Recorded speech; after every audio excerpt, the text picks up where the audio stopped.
Bonsoir à tous, bienvenue dans le 7-8 Sport, l'émission consacrée à l'actualité sportive dans le département. Tout de suite, le sommaire de votre émission. Football américain, les Templiers d'Elancourt ont été corrigés par les Dauphins de Nice ce samedi à domicile lors de la 3e journée du championnat élite. Le score est lourd, 33-13, les détails dans ce magazine. Tennis en e-sport, à 29 ans, le rambolitain Yohan Kiyou vise une première participation aux Jeux paralympiques de Rio. Une compétition qui se déroulera du 7 au 18 septembre. Le tennisman sera notre invité dans quelques instants sur ce plateau. Basket féminin, le Chénet Versailles 78 a vacillé, mais l'équipe est sortie victorieuse de son duel contre Douvres ce dimanche. Les Yvelinois se sont imposés 69-68 et conservent la tête du classement de National 3. Reportage à suivre. Et puis nous parlerons également du Marathon des Sables 2016. Des Yvelinois participeront à la compétition qui se déroulera du 8 au 18 avril dans le Sahara marocain.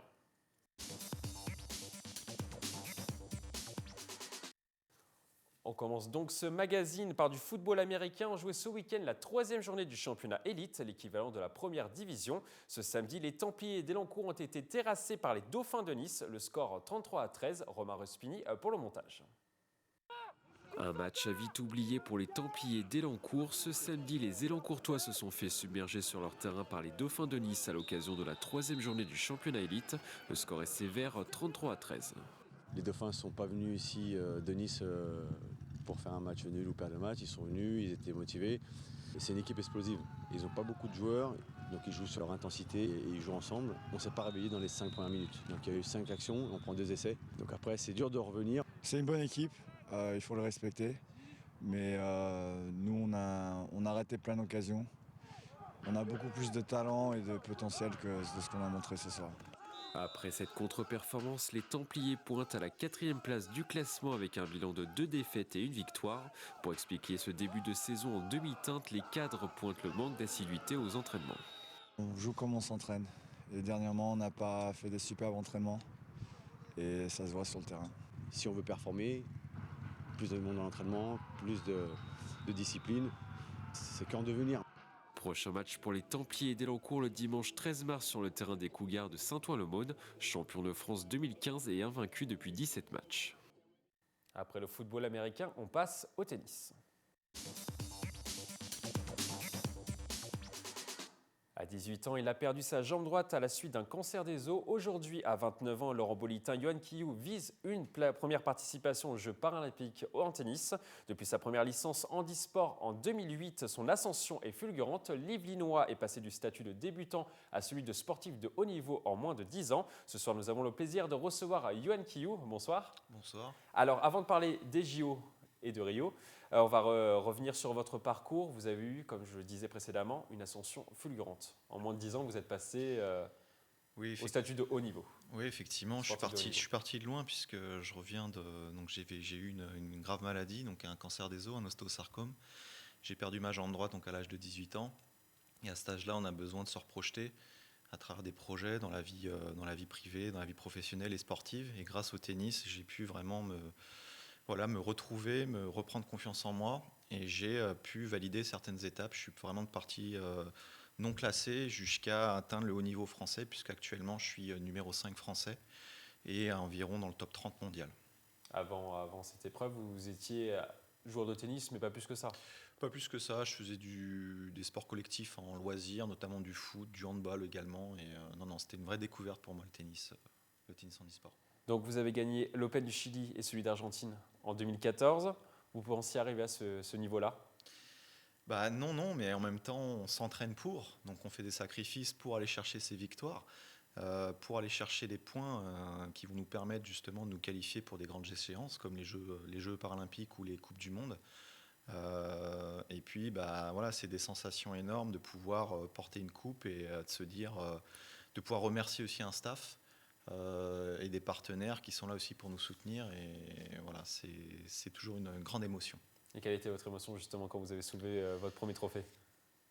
L'émotion j'ai toujours dit le travail paye, quand on veut on peut, et ça a été aussi vraiment une revanche sur ma vie d'avant, et de me dire que j'en suis là, c'est pas pour rien, et que moi aussi j'étais capable de gagner des tournois et d'avancer dans mon projet sportif. Et l'émotion, ça a été de penser aux gens qui me sont chers, à ma famille, comme je le disais, à mon staff, mes partenaires, tous ces gens qui croient en moi en fait. Et vous sentez que le regard de vos adversaires s'est transformé au fur et à mesure des tournois, des années?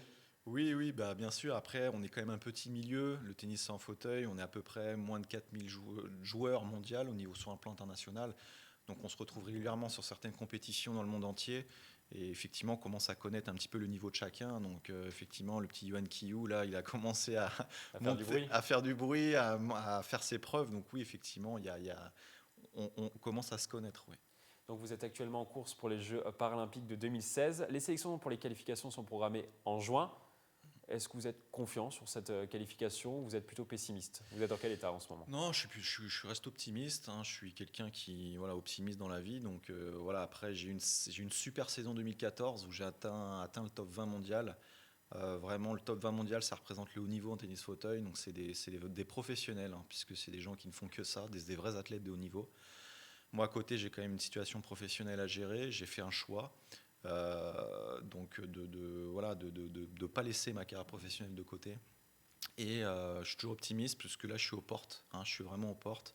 Je suis numéro 5 aujourd'hui, donc effectivement aujourd'hui c'est la mauvaise place, mais il me reste 3 mois pour tout donner. On ne sait pas ce qui peut se passer, il peut y avoir des blessures, il peut y avoir voilà, problèmes techniques, je ne sais pas. Moi je suis quelqu'un qui persévère et je vais aller jusqu'au bout et si je dois aller décrocher mon ticket, ben, je l'aurais gagné ce ticket. Voilà, donc comme vous dites, ce sera en juin la deadline. Et vous vous entraînez peut-être un petit peu plus que d'habitude. Vous avez changé quelque chose dans vos techniques d'entraînement sur ces dernières semaines pour atteindre cet objectif justement des Jeux? Je suis quasiment resté sur le même planning, donc je m'entraîne à peu près 8 à 10 heures toujours de sport donc par semaine, donc avec à peu près 6 heures de tennis en cours particulier, 3 heures de prépa physique dans une salle et puis à peu près un petit peu de coaching mental. Bien évidemment, un équilibre de vie à côté, une diététique. Non, après, on n'en vit pas. Hein. Moi, je ne suis pas un sportif professionnel. Comme je le dis, j'ai besoin de mon activité pro pour survivre à mes besoins. Voilà, à part mes partenaires qui me financent, on va dire, mes saisons. Voilà, je pense notamment mes partenaires locaux, le club handisport, le club des supporters handisport qui me soutiennent.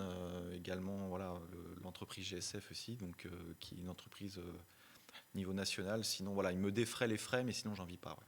Et comment se déroulent vos semaines? Comment vous décomposez votre semaine en fonction justement du travail, de l'entraînement? Ça se passe comment? C'est des semaines de ministre, hein, donc on va dire ça comme ça. Donc c'est 3 jours donc, au travail. Donc je travaille le lundi, le mardi matin, le mercredi, le jeudi matin. Et ensuite j'ai le mardi après-midi, le jeudi après-midi, le vendredi, journée complète dédiée à mon sport. Donc voilà, là c'est des heures et des heures de sport. On n'est plus dans le loisir, quoi. Il y a des fois, je suis là pour m'entraîner et pour être une condition optimale, une condition physique optimale. Vous faites également des séances de musculation? Oui, je fais des séances de musculation avec un préparateur physique à peu près 3-4 heures par semaine pour me développer le tronc, le physique, pour pouvoir, vu que je joue assis dans un fauteuil, nous on n'a plus les jambes, donc on ne sert plus les jambes, on est obligé de se servir des bras pour pousser le fauteuil et être le plus performant possible sur le terrain. Et le physique est très important en tennis handisport. C'est la technique qui fait la différence ou le physique? Ou les deux? Les deux, puisque le tennis est un sport technique donc, et mental. Il y a 50% c'est de la technique, 50% du mental. Et bien évidemment le physique, puisqu'on doit pousser, on va dire, un fauteuil. C'est pas nos jambes qui nous portent. Donc en fait, on est censé toujours en train de rouler sur le terrain, on n'est jamais à l'arrêt. Donc effectivement, il y a une part où le cardio travaille beaucoup et ça se prépare avant les échéances des matchs. Donc voilà, d'avoir vraiment le physique au bon moment, quoi. Si vous ne partez pas à Rio cet été, ce sera une grosse déception? Non, je ne le verrai pas comme une déception. La chance d'une vie peut-être qui passe? Change d'une vie, ouais, je suis pas trop dans ces termes-là, mais non, pour moi, aujourd'hui, rien n'est fait déjà d'une, et puis pour moi, c'est une belle revanche sur ma vie. C'est vraiment un beau projet de vie que j'ai su construire. Je le redis, je reviens de très très très loin. Moi aujourd'hui, je prends du plaisir dans ce projet, même dans du sport de haut niveau. C'est quelque chose qui me plaît. Ça m'a apporté des valeurs. J'arrive quand même à transmettre également des choses, des valeurs aussi à d'autres jeunes, d'autres accidentés ou d'autres jeunes issus de maladies. Et ça, en fait, pour moi, c'est une vraie fierté. Et non, je ne le verrai pas du tout comme un échec. Et aujourd'hui, je suis encore en course, donc je vous dirai ça prochainement. Et si vous ne partez pas cet été, il y aura d'autres possibilités à l'avenir? Vous êtes encore jeune? Ouais, je suis encore jeune, là, bientôt 30, donc du coup, il y a 4 ans, oui, après je peux me reprojeter facilement pour la prochaine Olympiade qui se déroulera à Tokyo en 2020. Là où je me dis qu'il y a une vraie chance, c'est que sur les 4 meilleurs joueurs français, il y en aura 2 certainement qui vont arrêter, donc pourquoi pas, j'y réfléchis, je ne sais pas encore. Pour aujourd'hui, l'objectif, ça reste Rio et je me consacre à cette échéance. Et quel serait votre plus grand rêve, Yohan Caillou? Le plus grand rêve, déjà, effectivement, je pense qu'en tant qu'athlète, en tant qu'humain, en tant que sportif de haut niveau, c'est vraiment de participer à des Jeux olympiques ou paralympiques. Je pense qu'on arrive au Graal, comme je l'ai souvent dit. Voilà, c'est une expérience unique dans une vie. Voilà, ça ferait partie d'un de mes rêves. Après, j'en ai plein d'autres, des rêves qui sont peut-être plus faciles à réaliser. Voilà, je vais rester sur le domaine du sport, mais ça reste effectivement le rêve favori, en tout cas, auquel j'aimerais participer. On vous le souhaite en tout cas. Merci à vous d'être passé sur ce plateau. On continuera à suivre vos exploits sur TVFI 78. Après le tennis, on ouvre une page basket.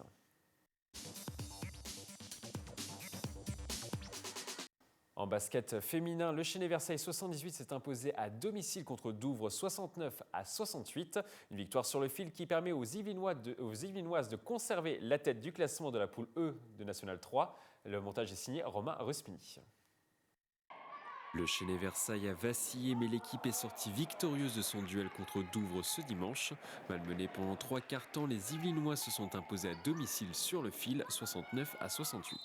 Ça a été très difficile, mais on a su relever la tête. On a fait un dernier quart-temps extraordinaire, on va dire, et ça nous a permis de repasser devant.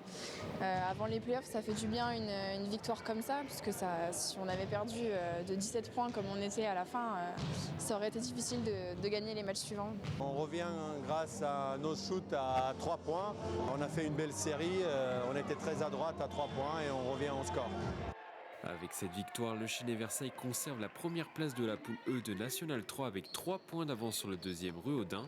Les basketteuses yvelinoises font partie des prétendantes à la montée en National 2, un échelon qu'elles ont connu l'année dernière.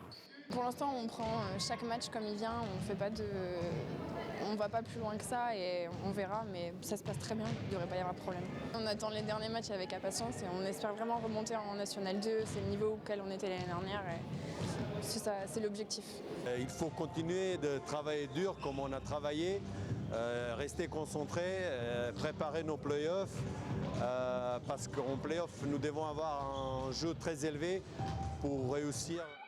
Les playoffs débuteront en avril prochain, mais avant de penser à ces matchs couperés qui réuniront les meilleures équipes de la division, le Chénet Versailles devra remporter les 5 dernières journées du championnat de National 3.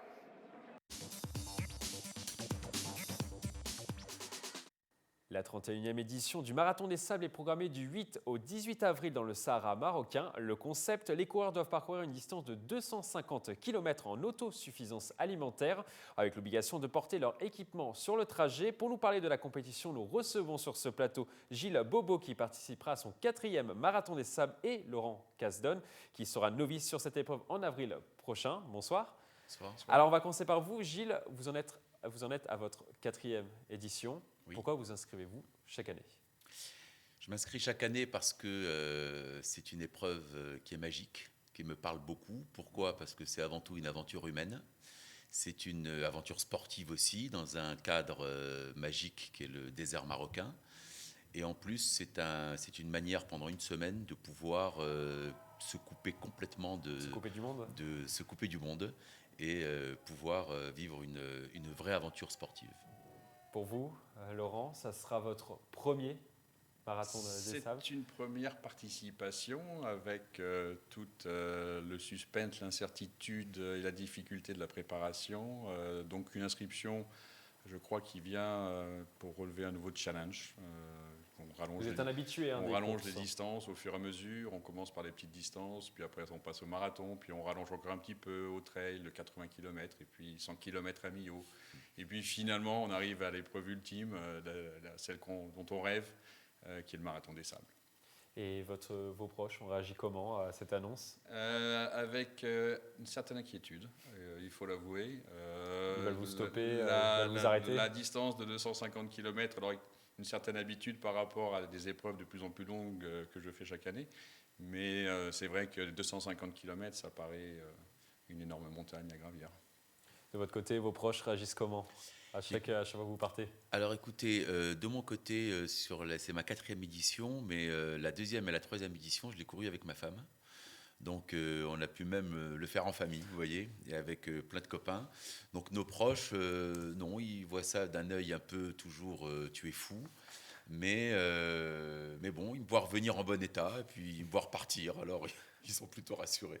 Et ça leur donne envie peut-être de participer avec Ah vous? bah, il y a beaucoup de copains à qui j'ai donné envie effectivement de faire le marathon des sables. D'ailleurs, chaque année, on est toujours un peu plus nombreux. Et c'est parce qu'il y a une ambiance dans le bivouac qui est très... en fait, c'est une grande famille de plus de 1000 personnes. C'est une sorte de caravane qui part. Et à l'arrivée, il n'y a que des vainqueurs. Justement, il y a un esprit de compétition ou il y a justement cet esprit un peu de bonne humeur, on y va ensemble pour réussir un exploit? Alors, il s'agit d'une course, donc il y a un esprit de compétition. C'est une course, mais l'esprit de compétition vraiment fort, c'est pour les 50 premiers, et puis voire moins. Mais de toute façon, il y a une humilité qui est incroyable de tous les participants, et chacun qui arrive, c'est une victoire. Donc en fait, on est tous des gagnants. Le gagnant, c'est celui qui arrive au bout. On s'entraide voilà. pendant On s'entraide l'épreuve? énormément, on se donne tous les tuyaux qu'on peut avoir. On laisse jamais quelqu'un sur le bord du chemin dans cette course. Est-ce que vous êtes entraîné durement pour cette compétition? Alors c'est un entraînement qui est sur la durée, qui oblige à courir entre 60 et 120 km par semaine si on s'entraîner correctement pendant plusieurs mois. Et idéalement sur des courses de trail qui ont lieu dans la région des Yvelines ou en Île-de-France. Et puis aussi sur éventuellement des parcours un petit peu plus longs, comme je le fais assez régulièrement sur les 100 km de Millau ou des courses encore plus longues à Berlin. Tout le monde peut faire ce marathon des sables. Dans l'histoire du marathon des sables, il y a eu un jeune de 16 ans, un moins jeune de 79 ans qui a participé à la compétition. Oui. Tout le monde peut réellement faire ce marathon des sables où il faut quand même avoir cet entraînement, comme Laurent le disait il y a quelques instants. Il faut de l'entraînement, il faut une bonne condition physique, minimum effectivement 60 km par semaine, mais tout le monde peut le faire parce qu'on a du temps pour faire cette course. Les barrières horaires sont assez lâches, donc en fait on peut y arriver si on a une vraie volonté et un mental d'en faire. 79 ans, c'est quand même âgé quand même. Et oui, 79 ans. oui, mais si elle est dure un peu à la douleur, cette personne, et si elle a un mental d'enfer, elle y arrivera. Et en combien de temps on réalise généralement l'épreuve? Alors justement, les premiers réalisent l'ensemble de l'épreuve, je crois, en une vingtaine d'heures, et les derniers sont à 70 heures. Donc vous voyez un peu l'amplitude, ce qui fait qu'on a vraiment beaucoup de temps pour pouvoir y arriver. Comment faut-il gérer sa course? Il faut partir très vite, tout de suite, ou il faut gérer son temps en marchant, en courant? Alors, je ne suis pas familier de la course encore, donc je laisserai peut-être la parole. Votre stratégie, en tout cas, à vous, ça mais d'une façon générale, sur les courses de très longue distance, il faut partir modérément, d'un pas léger, sans forcer, parce que c'est des courses, donc il faut gérer la distance, donc à l'économie. Je pense que là, dans cette épreuve, les 3 premiers jours sont des distances relativement courtes. La grosse journée et les 2 journées difficiles sont le 4e et le 5e jour avec une distance de 100 km. Et donc il faut se préparer pour les 100 km qui sont au milieu de l'épreuve. Vous êtes d'accord avec Laurent? C'est la Laurent? chaleur, oui. C'est les 2 principaux points. Alors, entièrement, bien sûr, je suis entièrement d'accord. Et ensuite, en fait, les principales difficultés du marathon des sables, c'est la chaleur. La chaleur, on n'a pas idée. Comment fait-on pour lutter contre cette chaleur? On peut rien faire. On On boit et puis on prend son mal en patience. On a un sac à dos de 8 à 10 kilos sur le dos, puisqu'on est en autosuffisance alimentaire, hein. Donc en autosuffisance complète même, hein. Donc un sac à dos, la chaleur et les pieds. Voilà, c'est les 3 éléments différenciants de cette course par rapport à d'autres. Et comment gère-t-on son eau, justement? Eh bien, son eau, on boit à peu près 10 litres d'eau par jour. Elle nous est distribuée à chaque checkpoint et il faut savoir bien la gérer. Et quels sont vos objectifs sur cette compétition? Vous en êtes à votre 4e édition. Quels sont vos objectifs? Vous voulez monter un petit peu plus au classement à chaque fois? Non, moi, c'est prendre du plaisir. Moi, c'est vraiment prendre du plaisir. J'y vais avec des copains. On va se retrouver au bivouac. Pas trop souffrir. Bon, je vais souffrir, mais j'espère pas trop. Et prendre du plaisir parce que les sites sont merveilleux. Puis encore une fois, c'est une grande famille. Donc voilà, ce que je veux, c'est en profiter. Et bien sûr, faire le meilleur score possible. Et vous, Laurent? Tout à fait, c'est la même chose. La victoire, je la laisse aux habitués d'ailleurs de la victoire. Ils sont à peu près les mêmes chaque année depuis quelques années. L'objectif, c'est avant tout de profiter, de prendre du plaisir. C'est une course en nature, c'est un trail de longue distance, mais c'est dans le désert, dans des conditions difficiles. Il faut prendre soin de ses pieds, de la température, boire beaucoup d'eau. Et le seul objectif, c'est de terminer en se faisant plaisir. C'est avant tout une aventure humaine? C'est toujours un challenge contre soi-même sur ce genre d'épreuve. La distance, la durée fait que oui, on se bat un petit peu contre soi-même en même temps. Merci à tous les deux d'être passés sur ce plateau. Bon courage pour votre périple. On prendra des nouvelles de vous à l'arrivée. On passe maintenant à l'essentiel de l'actualité sportive.